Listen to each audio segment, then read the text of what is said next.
Hello aspirants, welcome to Sahil updates. Sahil updates में आप सभी का एक बार फिर से स्वागत है।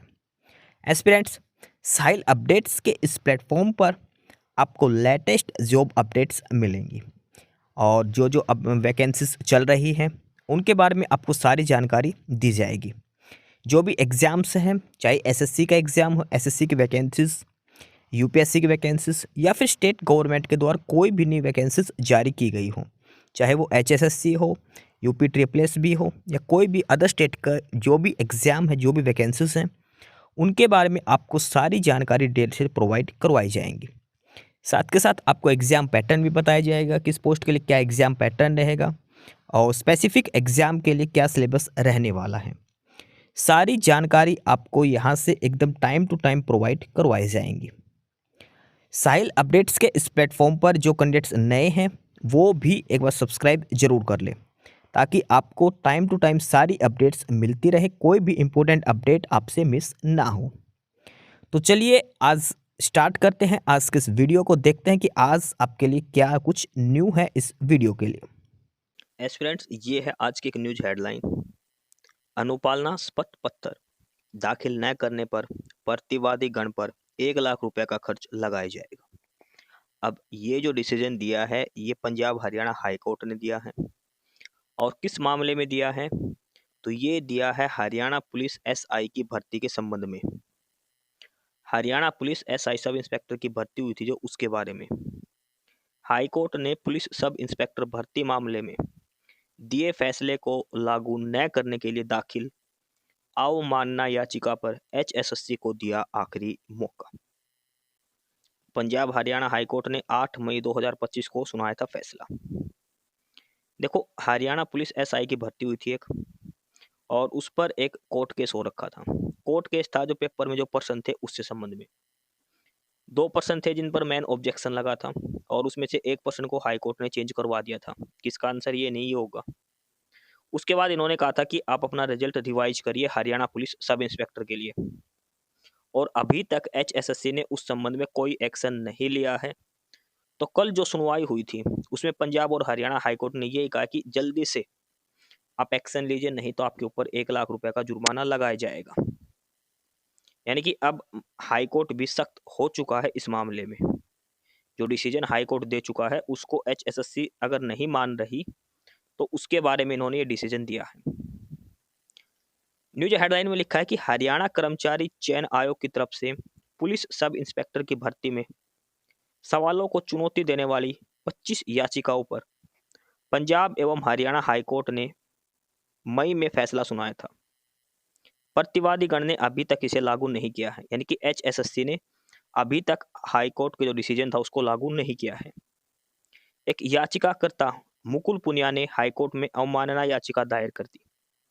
इस अवमानना याचिका पर सुनवाई चल रही है। आगे है कि जस्टिस सुदीप्ति शर्मा की खंडपीठ ने अब आखिरी सुनवाई में प्रतिवादी गण को मई में सुनाए गए आदेश की अनुपालना का शपथ पत्र दाखिल करने का आखिरी मौका दिया है। साथ में कहा है कि अगर शपथ पत्र दाखिल नहीं किया गया तो 1 लाख रुपए का खर्च लगाया जाएगा। याचिकाकर्ता मुकुल पुनिया बनाम सुमिता मिश्रा एवं अन्य वाली अवमानना याचिका पर सुनवाई करते हुए जस्टिस सुदीप्ति शर्मा की खंडपीठ ने 23 दिसंबर 2025 को यह आदेश दिया था। यह अवमानना याचिका इस अदालत में CWP नंबर है 6184/2019 में 8 मई 2025 को पास किए गए आदेश को जानबूझकर उल्लंघन करने के लिए दाखिल की गई है। राज्य के वकील ने रामकर्ण शर्मा, जो डीएजी डिप्टी एजी है जो, और उन्होंने अनुपालना का शपथ पत्र दाखिल करने के लिए कुछ और समय मांगा है। इस अनुरोध पर 25 फरवरी 2026 तक स्थगित किया जाता है।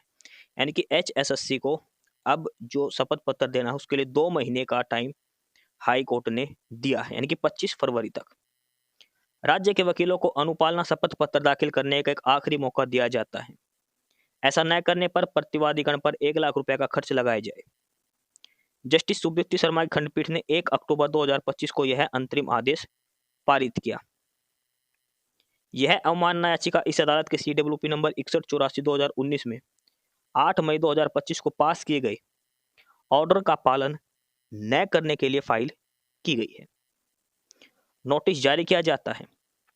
अदालत के कहने पर doctor Neha Awasthi additional AG Haryana यानी कि डबल एजी हरियाणा नेहा अवस्थी प्रतिवादी राज्य की ओर से नोटिस स्वीकार करती है और इस अदालत द्वारा CWP नंबर 6184/2019 में पास किए गए 8 मई 2025 के ऑर्डर की अनुपालना के लिए समय मांगती है।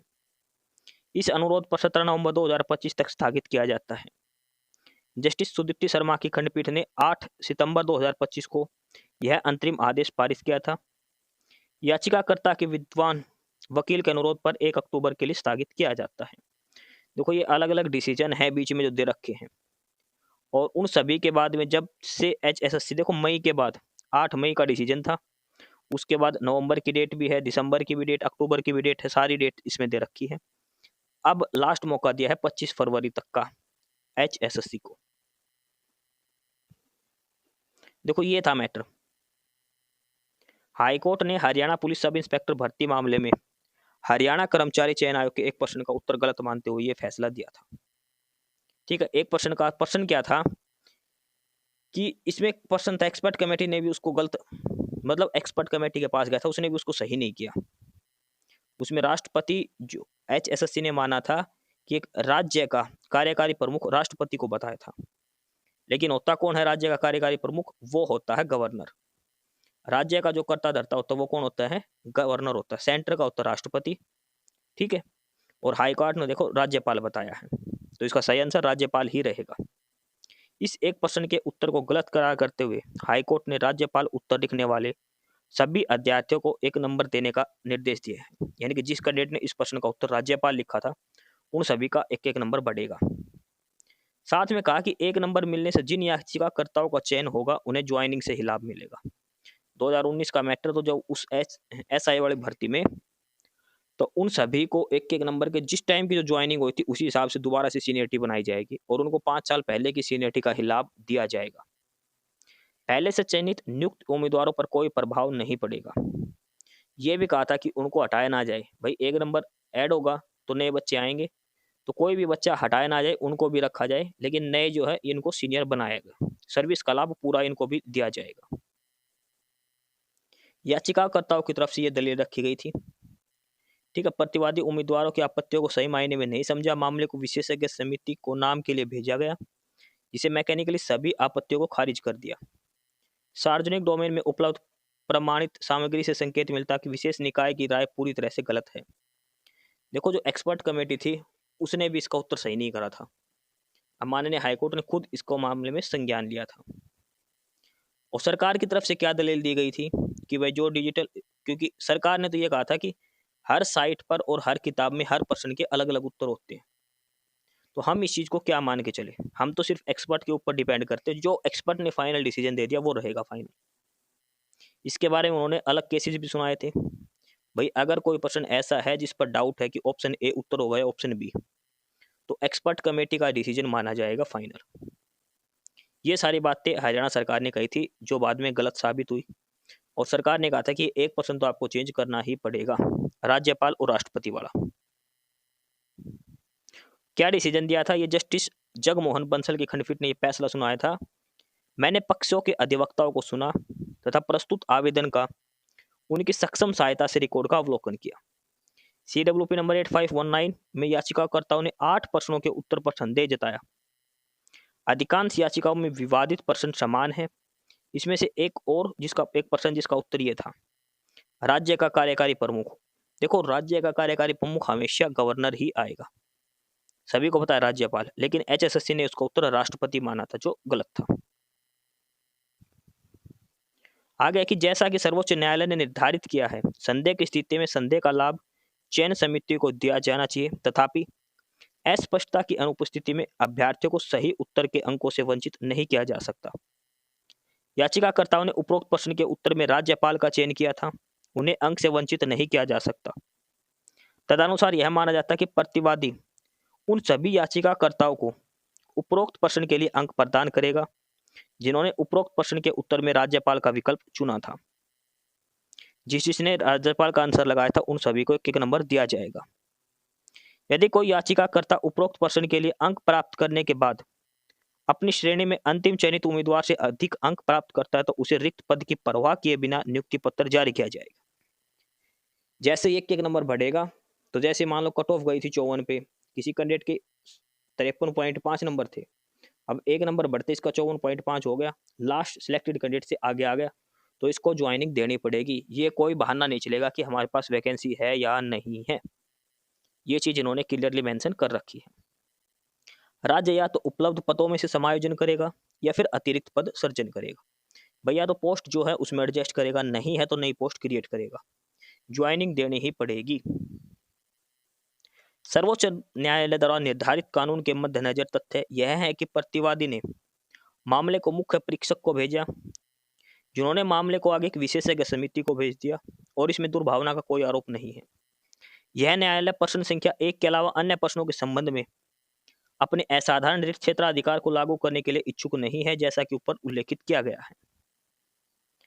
आगे कि उपरोक्त के मद्देनजर एक प्रश्न के उत्तर में सुधार निष्कर्ष पहले से चयनित कुछ उम्मीदवारों की नियुक्ति को प्रभावित कर सकते हैं, वे इस न्यायालय के समक्ष नहीं हैं।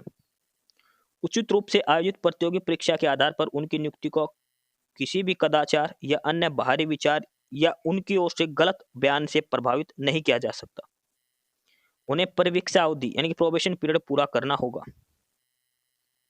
वे प्रतिवादी राज्य में 5 साल से अधिक समय से सेवा कर रहे हैं और उनकी नियुक्ति में बाधा डालने वाले किसी भी आदेश से उनके परिवार को अनुचित कठिनाई होगी और उनका जीवन और करियर बर्बाद हो जाएगा। यह स्थापित कानून है कि धोखाधड़ी और न्याय कभी एक साथ नहीं रहते। किसी पद पर नियुक्ति का कानूनी अधिकार उस उम्मीदवार को नहीं है जिसने धोखाधड़ी, शरारत या गलत बयान, दुर्भावना तरीके से रोजगार प्राप्त किया। हालांकि यदि नियुक्त व्यक्ति की ओर से कोई गलती किए बिना गलत या अनियमित नियुक्ति की जाती है तो न्यायालय को ऐसी नियुक्ति में उम्मीदवार का सेवा अवधि जैसे विभिन्न कारकों के प्रकाश में सद्भावनापूर्ण, सहानुभूतिपूर्ण दृष्टिकोण अपनाना चाहिए। वर्तमान मामले में पहले से चयनित अभ्यर्थियों की ओर से कोई धोखाधड़ी, गलत बयान, कदाचार नहीं किया गया, इसलिए इस आदेश से उनकी नियुक्ति में कोई बाधा नहीं आएगी।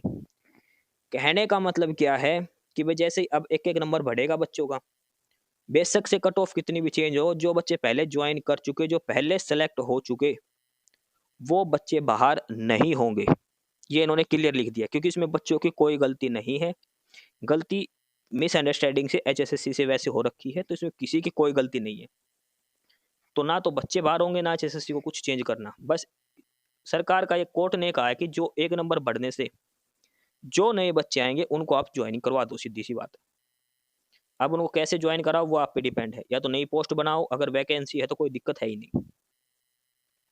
यह स्पष्ट किया जाता है कि इस आदेश के मद्देनजर यदि किसी याचिकाकर्ता का चयन हो जाए तो उसके कार्यभार ग्रहण करने की तिथि भी सभी उद्देश्य और प्रयोजनों के लिए उसकी नियुक्ति की तिथि मानी जाएगी। इसमें कहा है कि अब जो नए बच्चे आएंगे भाई, एक नंबर बढ़ने से मान के चलो 2 बच्चों का सिलेक्शन हो गया, तो उनकी भी डेट ऑफ ज्वाइनिंग 2019 से ही मानी जाएगी।